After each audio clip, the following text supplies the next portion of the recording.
ठंडा होना ये प्योना पैंदा वा। हाँ प्योना पैंदा ना।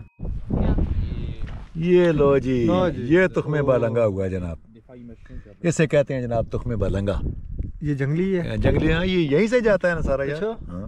ये जो गर्मियों में लोग डाल के आओ जी तुम तुख्मे बालंगा तक आइए जरा। क्या तुख्मे बालंगा थे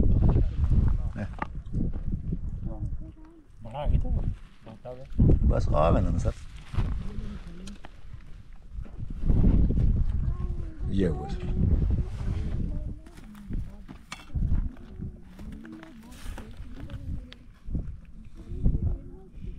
मेरी कुदरती नजर पड़ेगी इस तरह।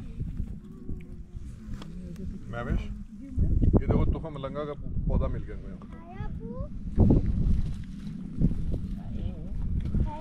ये है जनाब तुख्मे बालंगा। क्या करना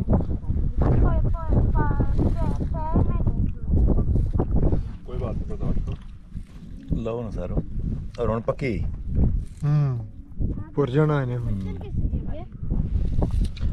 बेटा थोड़ी इनकी दसो ना, थोड़ी डिटेल। खाना नहीं खाया आप लोगों तुख्मे बालंगा जेड़ा तुसी ने?